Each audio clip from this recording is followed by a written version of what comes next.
your way. Hey everyone, thanks for joining us for another episode of the Fox 12 Weather Podcast. This is episode 67. Today is Wednesday, August 30th. I'm meteorologist Jeff Orgeron, joined by Chief Meteorologist Mark Nelson. Hey Mark. Good afternoon, Jeff. Wait, it's not afternoon, it's morning. But it's kind of afternoon for you, right? Yeah, it is. It's almost lunchtime for me. Yeah. You did your whole shift already. Yeah. Yeah, per usual. So, Mark, man, things have changed out there weather-wise. I went down to visit some family and friends over the weekend. Flew back in on Monday, came right through that marine layer, and everything was soaked from pretty heavy drizzle out there. So things have really changed in the weather pattern. Yeah, what a huge change from the warmest August on record. We think it may still end up being the warmest month on record. We'll see. But from 80s and 90s, suddenly down to 60s and 70s. I mean, that marine layer, yeah, that came in Monday. Well predicted by our graph model, I should point out. Very important. And then since then, it's been cool. I'm sitting here, I live kind of on the west slopes of the Cascades, East Metro area, and it's all drippy this morning. Had another 1,200 7-inch during the night. Yeah, I mean, it looks like late September, October. The summer feel is gone for sure. Yeah, and it's hugely beneficial for this fire season and our current fires that are burning. We're going to talk about that coming up. We're going to obviously talk about the forecast. Things have really changed. Long-term forecast is looking much more fall-like. But we also want to reflect on this August because it's kind of been a historic month in terms of the heat, not just for August standards, Mark, but also for just hottest month on record. You kind of mentioned that. We still could see the hottest month on record once we wrap it up. Yeah, it looks like we may still end up just above, depending on what happens today and tomorrow, temp-wise. We may end up just above August of 2022 last year, which was our warmest August and our warmest month on record. So we may have 2 Augusts back to back that are the hottest 2 months on record.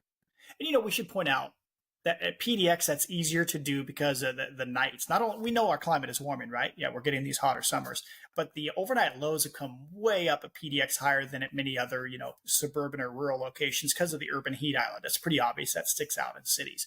But even if you take rural places, I hate that word. But if you take the rural places, still summer's hotter. And it'll be interesting in September to see how, as a whole, Western Oregon and Western Washington did this summer and this August specifically. But yeah, blazing hot until now. Yeah. It's pouring outside, right? Jeff, I look outside and it's pouring. You know what I call that, Mark? An aggressive drizzle. Yeah, no, it's not drizzle. Oh, is it showers? It's actual raindrops. Yeah. Okay. That's not just drizzle. Yep. How to start a Met fight, folks. That's how to start No. I actually agree with you. Drizzle was Monday. Showers kind of started passing through yesterday, and obviously today as well, which is Wednesday. And Mark said he lives on the west slopes of the Cascades, and we experienced something called orographic precipitation or orographic lift, where the wind kind of banks up or hits the mountain slope, causes the air to rise even more. You need rising air to create clouds and eventually precipitation, and that really wrings out the moisture a lot more versus the I-5 corridor or areas downslope of the Cascades. I came to work yesterday, Jeff. We work on the west side of town, over kind of the edge of Beaverton, Portland there. And it was all dry. And Riel, our evening anchor, she said it hardly rained at my house. And I said, well, we kind of figured most of the showers would be central and east metro. And that was the case yesterday. And what's left today is clearly on the east side of the metro as well. Clark County, too. On the back of the big weather monitor that we stand next to in the weather center for our weather hits, Mark, you have a great graphic that you taped on the back of the monitor that shows how the microclimates work here in the metro area and how we average much more precipitation east of I-5 or up along the Cascades as opposed to just to the east of the Coast Range, where there are a lot more farms and more sunshine. So one of these days we're going to have to bring that graphic into the weather podcast for all the viewers that are watching our podcast as opposed to just listening to it. So that's a great idea, Jeff, because I have that in digital form as well. Oh, you do? One boring day, 2 or 3 years ago, I sat down and I did all the color contours. I hand contoured it on a weather graphic system. There must have been high pressure overhead or I was bored. But yeah, if you ever want to use that on air, it is ready to go with pretty TV colors. Yes. I love how you said it was high pressure overhead instead of saying, it was a sunny day, a boring day in weather. We don't talk like that. We don't talk like regular people. You are a weather nerd. Hot meat kettle black. Right. Yeah. So before we kind of get into the forecast, Mark has okay. So you're showing us a graphic here that kind of Yeah. highlights late August into mid September rainfall stats. Yeah. My point here is that this just shows August 20th to September 14th rain. So like the last 10 days of August and the first 2 weeks of September, do we ever get wet periods during that time? Like it looks like we're going to see, are beginning to see, and will see during this period. Yeah, sometimes we do, although it has not happened since 2019. Didn't you say 2019 was your first summer here, It Jeff? was, yeah. Yeah, that and 2018, those 2 years we had an inch and a quarter at PDX during that time. I didn't look to see if it was late August or early September. You go back to 2013, 2.13 inches during that time. 2010 it happened. And then I remember 2004 was, we had thunderstorms. We had really like a June or May type pattern with thunderstorms and some downpours. So that really, the rainfall added up pretty quickly. But the point is, every few Septembers, the ones highlighted in yellow here, suddenly things do just kind of taper off. And I don't want to be too dramatic, but it's like summer kind of ends. Yes, there's still some warm days in September, but it's like some years that's kind of the end of the consistently warm and dry weather, and we just slip right into fall at the beginning of September. So, folks, if that happens this year, that is not unheard of and it is not unusual. Just that we've gotten used to some Septembers being just, a continuation of summertime. Some people are saying, like anecdotally, that this is false fall and summer Right. will return. And Well, I don't know. the two of us have been looking at long range forecast models and guidance, and not just that. As we head into September, we're looking at similar sun angle to April. So, do you think about? Do you ever Right. see? Do we see heat waves? And they don't line up perfectly, of course. We see different patterns in April. We've seen snow in early to mid-April. Not saying that's going to happen, but all I'm saying is this time of year, heading into September, it's much more difficult to have heat waves or extreme heat because simply the sun angle is lower, and that causes changes in our weather pattern. Right. Um, I'm trying to show another image. Can you see? Whoops, there we go. Can you see this one? Do you see temperatures or no? Are we still stuck on the rain? it looks like it's trying to load up. I see you kind of like selecting graphics here. So while we're on this topic, Monday we had some drizzly conditions. I think we ended up with 3/100ths of an inch of rain at PDX. I didn't see the yesterday total. I don't even know if we officially recorded rainfall yesterday, but we did have some showers. We had okay. 3/100ths of an inch, yeah. Oh, so 2 days straight we had 3/100ths of an inch. I think so. I think that's what we had. We had either 2 or 3/100ths yesterday. Okay, so minor amounts, right? And then today, most of the showers will wind down this morning, and then we'll see a drier afternoon, partly cloudy skies in the 70s, and then we're going to really focus in on Thursday. That should bring us our first widespread rain since June 18th or 19th. Yeah, tomorrow looks like just a steady, drippy, wet day. Maybe not that much rain, right? I mean, we're seeing different numbers for tomorrow, but it's just a system that just kind of sits over us the whole day, a little upper level low that it's moving south along the coastline. Yeah, you may have seen through our weather app or one of my social media posts this morning. I posted one of the previous model runs, and it was pumping out. This model was pumping out like 1/3 of an inch to 3/4 of an inch along the I-5 corridor, but it is backing off, and it's kind of in line with the North American model, the NAM model. We're looking at more like a 1/10 to 1/4 of an inch, which is still going to be beneficial this time of year, late August. Yeah, and good rain over the mountains. We always get more over the mountains. Here's your NAM model, and you can see, maybe 1/4 inch at most in the Valley I-5 corridor. Does that look about right? 1/4 inch at most? And if you're like seeing this visually, if you're not just listening, the green shades are the lighter amounts of rain in our valleys, and then those blue shades and in some cases orange shades are higher totals up in the Cascades. And look at that, Mark. Even central and parts of eastern Oregon are going to get some decent rainfall totals. Yeah. So, do you see the zoom action? I do. Did you zoom on you? Yeah. Nice. Look at that. Let's go even closer. Yeah. So the blue would be maybe 1/2 inch in the Cascades. There's a 1 inch at Government Camp. So that's pretty cool. That tells me that these fires are really going to be on life support by the time we finish this up. Can I use a term that you've used really quick? Can I use a term that you've used before? Termination dust. It's well, termination dust. Oh, that's the snow up in the mountains, right? Well, it's not like snow everywhere, of course, but I was looking at the High up. freezing level. The freezing level looks like it Hmm. could drop maybe down to 9,000, 9,500 feet. So I think some of our local peaks might get their first snow of the season. Yeah, this is the Wharf GFS. You're right. The top of Mount Hood, when we clear out, should have some snow at the top. I would think it'd be Yeah, kind of a little like a little frosting. This is yeah. the Wharf GFS model. It's a little wetter still. This is this morning's run, and I think the colored area. Let's see, the colored is 0.2. I'm sorry, the blue area is 0.2. So this would say a quarter. It's still going a little heavier, quarter to at max half inch here in the valleys. It's pretty widespread. Look how it goes. I like this one. It goes all the way down into Southwest Oregon. Look at those, and this is right over probably the areas where we have the worst fire conditions right now, east and west of Roseburg, Yeah. Cascades, into the west. So this would be great because it was amazing how that lightning event sparked so many fires. I was Dozens just thinking and about dozens that. of fires. Yeah. It was so like the last podcast we recorded late last week. We were wrapping up that thunderstorm event, and all those new fires that started in Southwest Oregon. We were briefly during that podcast starting to see the Camp Creek fire up near Sandy, up near the Bull Run Reservoir, and Right. that one kind of took off this over the weekend because of the heat wave, and this rain, this pattern could not have arrived at a better time. Just in time. If we would have had more hot weather or an east wind right after that, we would have had a blow up like we had in 2020. So that's good news. So yeah, so the good news is fire-wise, I just checked the fire forecast from the Northwest Coordination Center, and they say minimal chance for large new fires breaking out for the next 7 days, obviously, because they just see the cool pattern.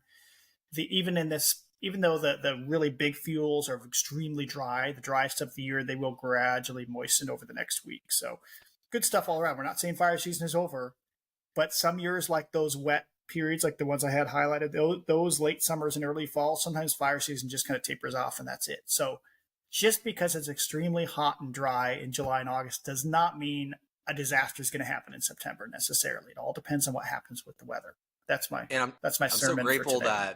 that I'm grateful that this is not playing out like September 2020 when we had an east wind, Right. a big east wind arrive before the fall rain. We're actually getting the fall rain before a big east wind. So best case scenario, I would say. And then I don't know, Mark, if you have an upper level weather pattern forecast. I do not. Selected. Okay, so high pressure systems, big ridges of high pressure tend to bring us heat. Okay.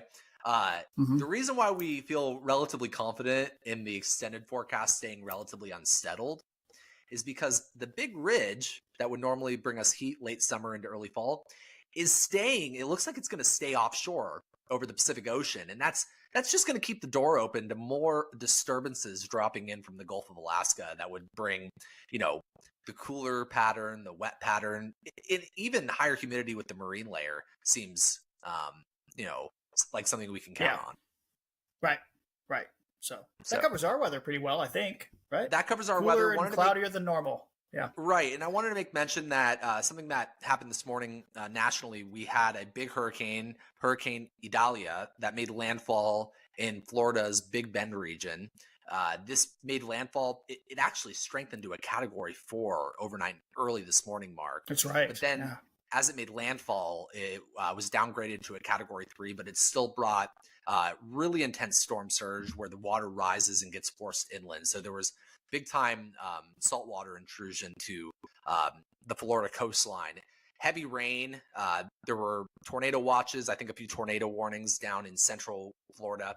And that system is quickly moving up to the north. I think as we were wrapping up Good Day Oregon this morning, Mark, it was already down to a Category 1 hurricane. So it was weakening pretty rapidly. But there are still going to be big impacts in Georgia, South Carolina. The system looks like it's going to swing offshore of the southeast or mid-Atlantic coastline. And then we'll have to wait and see how it plays out in the future. But hurricane season is definitely ramping up. So basically you're saying you had all sorts of fun and I was asleep. Yes. I mean, I missed it all. Fun is probably not the right term. I was covering a destructive storm, but right. Yeah, there was plenty to talk about this morning in weather. Plenty of meteorological fun, I should say, but since it's not in our area, obviously it doesn't affect our viewers, but pretty interesting stuff for sure. No doubt. So yeah, that's our check on our local weather, and of course, that's our check on the tropics as well. try something new here on the podcast. We're going to bring in some familiar faces, some old faces that you might recognize. We're bringing in 2 meteorologists that were part of the weather team oh so long ago. Down in the bottom right-hand corner there is Brian McMillan, who's up in Seattle now. Hey, Brian. Guys, it's a reunion. I'm loving this. I love it. I miss you all so much. We miss you too.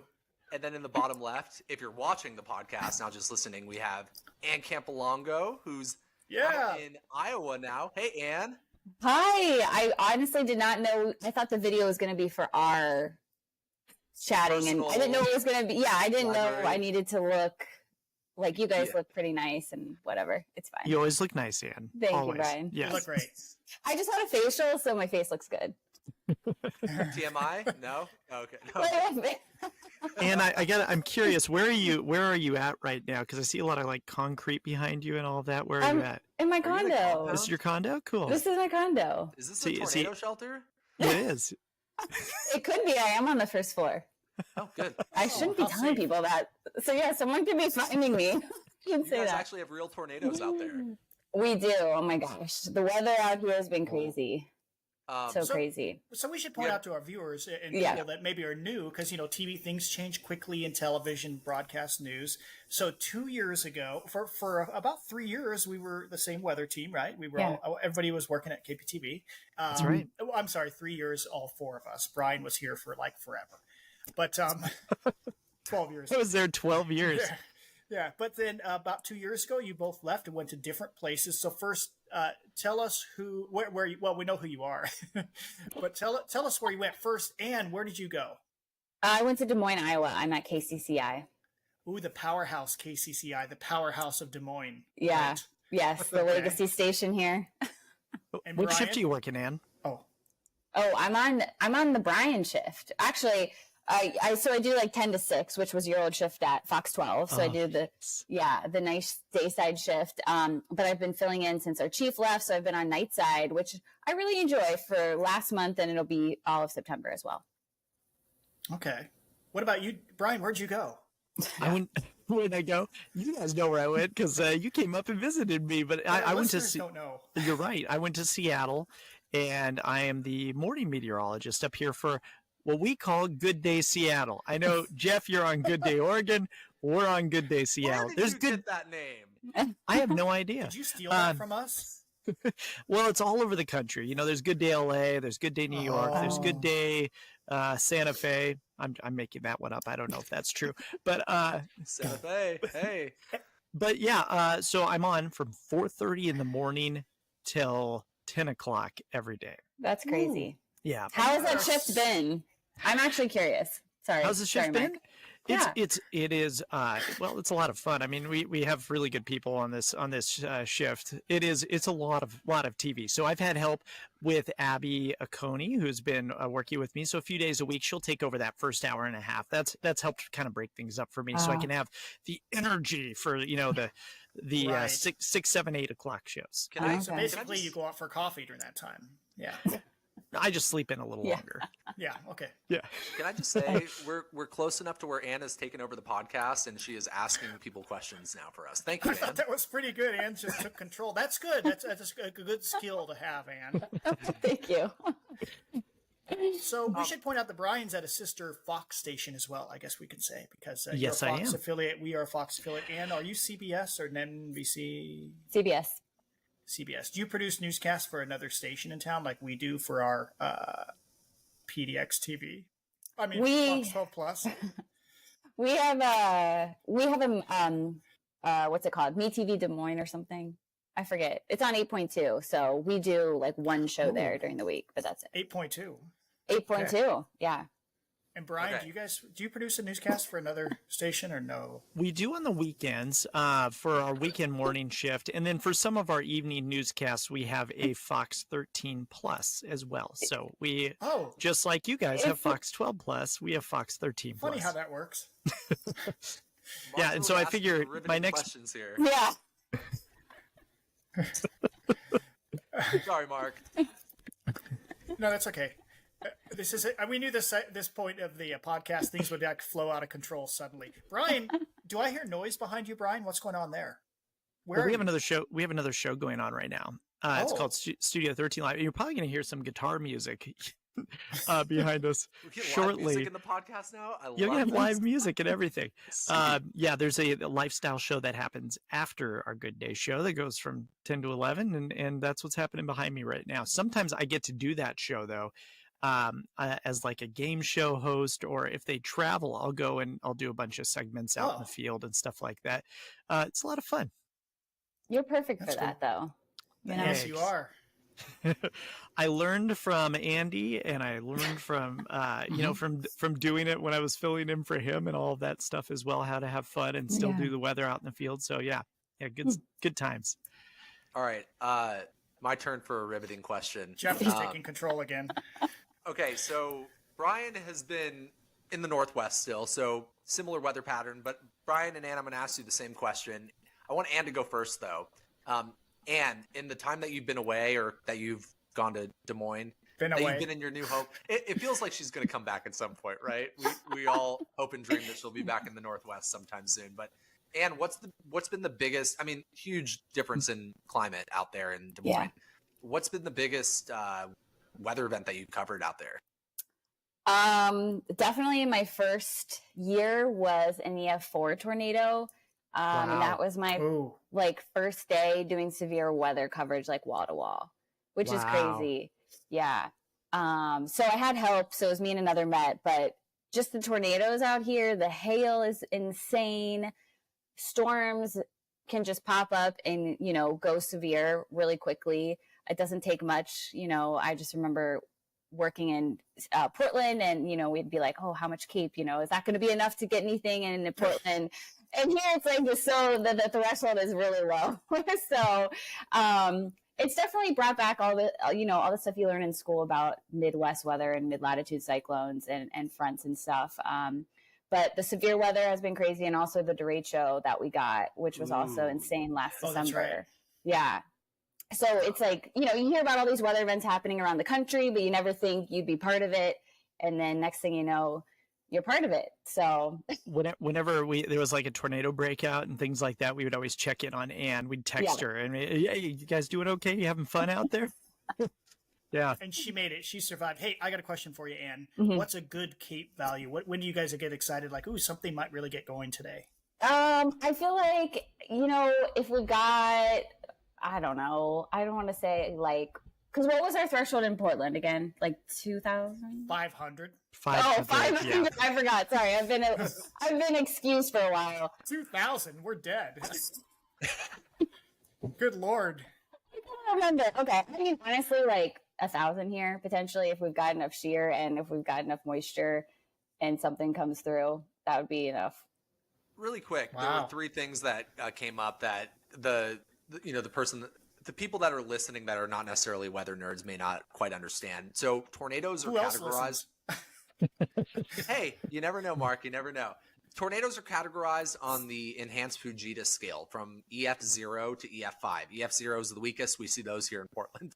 And EF5 would be the most intense. And EF5 could basically remove a home from its foundation and probably actually remove asphalt from a street. So it's really intense. Ann experienced an EF4 tornado. She was covering that. So that's pretty high on the scale, and that's something I never want to encounter. She was not in it. Just to be clear, she was not in the EF4, right? She may not be with us again if she ever was in an EF4 tornado. Okay, so good. All right. And so she said that. She also mentioned Cape. Cape is the energy that is available for a thunderstorm to develop in, convective available potential energy. So when we see that in a forecast and we look at that scale, if we have 300 to 500 Cape or joules per kilogram, I think, of Cape, that's a lot in Portland. But if we have over 1,000 in the central United States, that's enough to create severe weather or severe thunderstorms. Right. I think I covered all the nerdiness. I think you did all the technical talk there. So Ann is alive, and you have a lot more exciting weather there. That's the big message, right? It's definitely any time of the year, I feel like you can have something crazy. Like severe weather here was March. The EF4 that we had was in March, the early part of March, all the way through December. We had the derechos in December. So we've got spring severe, we've got almost a summer severe, and then winter at times. That's Sorry about nice. the music here behind me. What kind of music is it? Guitar? What? I think it's guitar, and I think somebody's going to be singing here shortly. Oh. Right. Yeah, and if they do that, it'll probably last for about 3 minutes. So would it be possible to take a 3-minute break in that No. time? I don't think so. I like We're it. gonna Okay. blast Part of right the fun. through it. Oh yeah. Well, let me get through my And- part then, and Yeah. my most memorable. Yeah. There's been obviously our weather very similar to what you guys experience in Portland and what I Really? got to experience for a very long time. So, I mean, we had a pretty significant ice storm up here in the Seattle area as well. That was one where I had to spend the night down the road at a hotel, just a couple blocks away, and walk to work, and then I couldn't go home because the freezing rain kept falling in the morning hours all the way till about 11 or 12 o'clock, and then it wouldn't melt. It took forever to melt. But I was finally at 4 o'clock. I remember in this ice storm, I was like, you know what? I'm going home. The roads look fine enough. Yep. I'm going to do it. I took the Mark Nelson approach here because you Just go. you just go, cross your fingers, and hope that it all turns out all right. Well, it did. I got all the way to my road. Now I live on a hill, and Yeah, this you hill do. Yeah. This No. is pretty steep. And my wife said, "You know what? Why don't you just park at the bottom of the hill Great and then idea. walk up?" Yeah, it sounds like a great idea. Ice Very axe, and just like exactly. yeah. But I got there, and at that point, it was normal rain. And I asked one of my neighbors who's at the bottom of the hill, I was like, "How is it going up?" And he's like, "Well, it seems fine about halfway up." And I said, "You know what? I don't want to walk. I'm going to go for it." So I decided to drive up the hill, and I got all the way up, and then I got to my driveway, and I didn't think about my driveway because it was so slick, and there was probably a good half-inch of ice on the driveway. And I got in, and my car started to slide, and thankfully my wife had shoveled some snow earlier the day before, and otherwise my car would have gone all the way down the hill. Oh man. And Yikes. Did you have studs? no, I did not. You had no studs and you did that on ice? Yeah, it was stupid. It was stupid. I should know better. I But you I wanted to laughed get about it. home. You I wanted to laughed get about it home. because I spent hours telling people not to do what I did, and then Of ended course. up doing it. But sometimes we all got to learn our lessons the hard way, and Yeah. thankfully it didn't end up real bad. That's a nice little story, Brian. That's a good There you ice go. storm story. Yeah, good. Ann doesn't, Yeah, Ann doesn't have to worry about that because it's flat, so there are no hills. Yeah, it's pretty Right. flat. I'm only 5 minutes from the station, so it's pretty convenient, honestly. I like that. oh, that's so Wow. nice. That's where I Can't lived. imagine. Yeah. 5 minutes Go ahead, away. Yeah, I was 5 minutes away in Portland, and now I'm in Yeah. the middle of the night, about 25 minutes away. Oh, that's kind of far. Yeah. Yeah. Quite a So, ways. so in the couple of years that you guys have been gone, weather has almost killed both of you. See what happens when we leave? Yeah. Basically, yes. Oh, geez. And so both of you have been there about 2 years at your current stations. And Yes. Yeah. Yeah. They thought that Ann was and I funny, both left apparently. we both left Portland around the same time. And yeah, it was, I mean, this was such a wonderful weather team. And Mark, we honestly, we learned so much from you. I am so thankful. Well, and I know Ann is too, that we got to work with you for as long as we did. I mean, we just sucked in every piece Yeah. of information we could from you, and not only as a forecaster, but as a leader and all of that stuff too. So I'm super thankful that we got to have you as a chief for so long. yeah, thanks. I figure as I get older, now you guys know I'm in my mid-50s now. So old. There's a party behind you. Yeah, but people were it's- laughing at that joke that I just told. Oh, Brian is so funny. Ha ha ha ha ha. Roasted. Burn.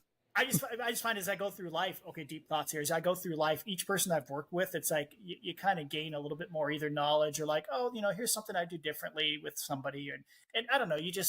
I enjoy even the people that are weird and strange that I've worked with. Not you two, okay? We all know people that are kind of off and strange and whatever. It's like I just try to enjoy them and like, okay, that person's kind of quirky and I don't know. I wasn't like that in my 20s and 30s.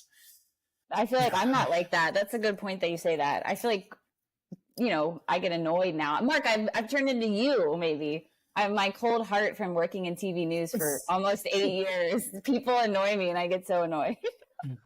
I could see that, Ann. She's not going to put up with that stuff. No. Yeah. It just makes me think of like production people or, camera operators or whatnot. Like we had some fun people like Terrence and Joe and Gordon. That's right. That's what I'm thinking of. Yeah, you just gotta enjoy them, and people change over time too. Sometimes somebody might annoy you, and they might be kind of hard to work with, or maybe they're going through some life crisis, and it's like suddenly they get better. Yeah. And I've seen that happen as well, like just change. Wow. Did you just say, do you have camera people there at either of your stations? Are there physical people on the cameras? We did when I started, and then we switched to robotic cameras like you guys have. So now we don't. Okay, same with you, Brian. Right? It's robotic. I'm turning back on my audio. You're going to hear some music in the background. I kind of like that. I think you should leave it on. This is live TV, folks. But no, we don't. Actually, it's all been robots since I got here as well. So just like back at Fox 12. So nobody on the floor. It's kind of lonely if it's just you out there. It really is. Yeah. It's just funny. Most people wouldn't know, like, for example, when we do a weekend newscast, that there's all of maybe one producer, one director. We no longer have sound people. We might have, so it's 1, 2, there could be like 4 or 5 people in the building for that entire 10 p.m. newscast. Our operations at local TV stations are very efficient nowadays, that's for sure, compared to even 10 years ago. Yeah. And very slim. You both, like, when I joined the station back in 2019, I have like these vivid memories of meeting both of you. So when I came in for an interview, me and Brian. Both you and Brian, yeah. So Okay. Brian wasn't there when I was interviewing. So I came in for my interview, and our general manager, who was our news director at the time, Corey, gave me a station tour, and she brought me into the weather center. And both you and Mark were in there. And I remember seeing the image of Mount Hood on the ski bowl camera.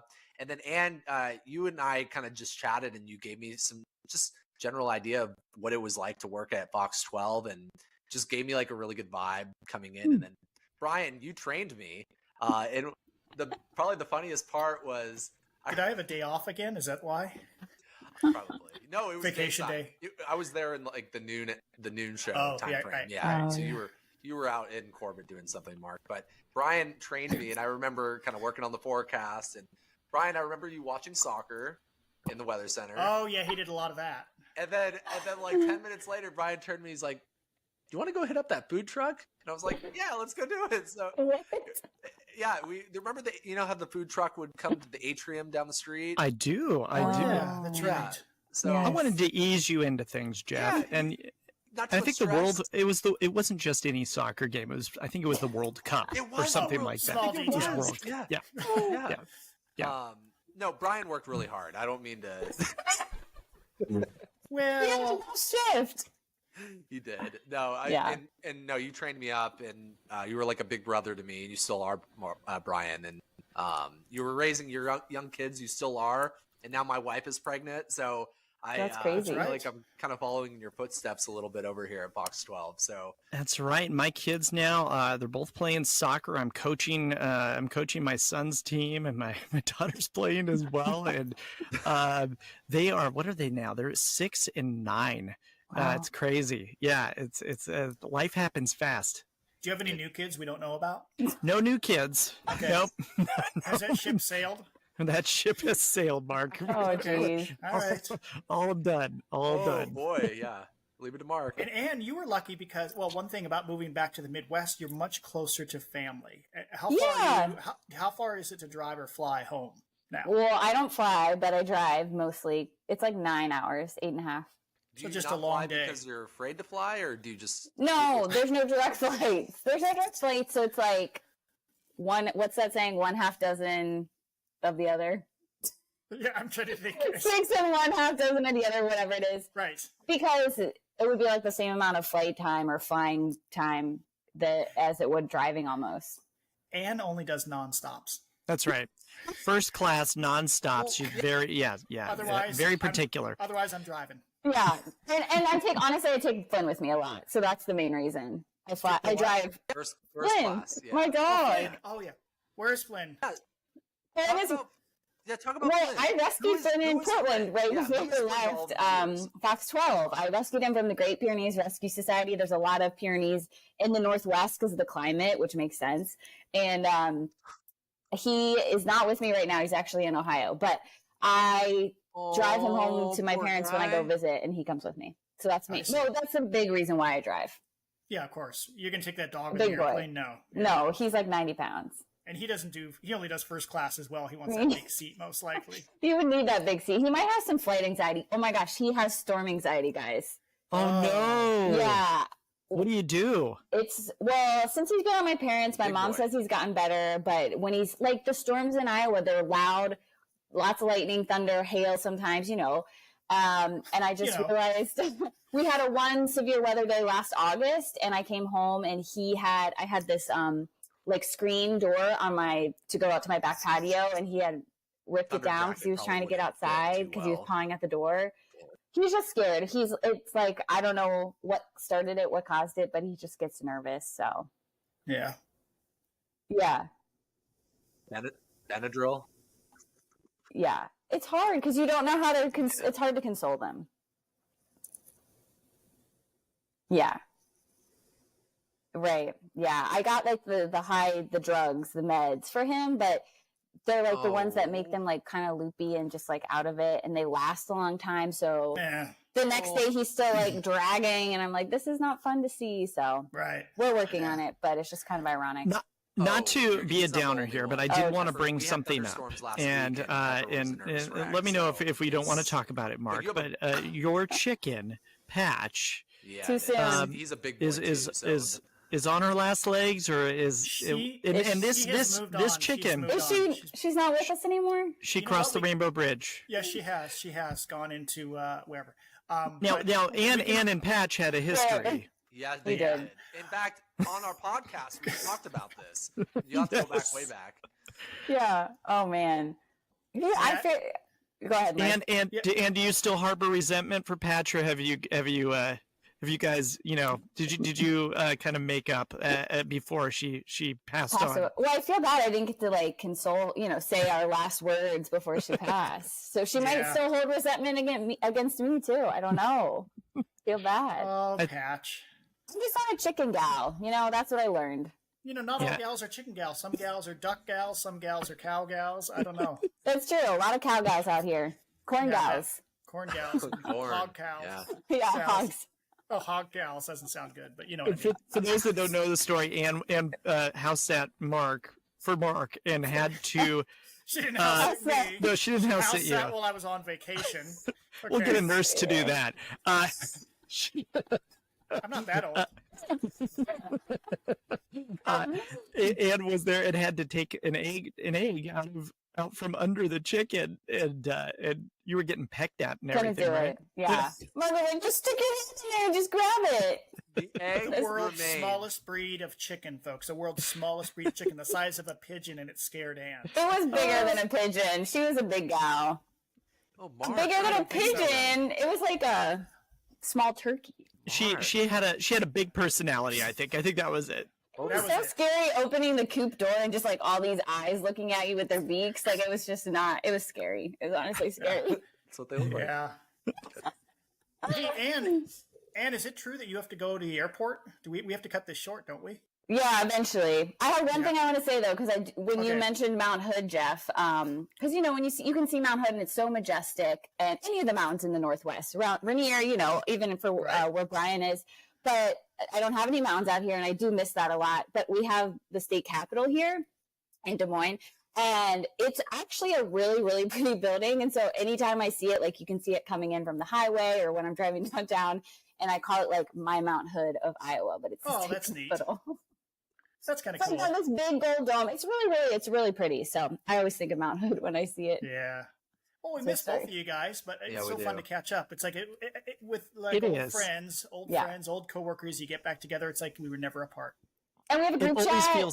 We keep in touch. Sorry. We do. We actually have a text message chat that we, every couple of days it starts picking back up again, and we still talk to this day on it. It's so great, and like fun. You guys seriously have become best friends, and I can't wait to see you all again. Let's make it happen. Let's have a reunion. Absolutely. We need to. Yes, we do.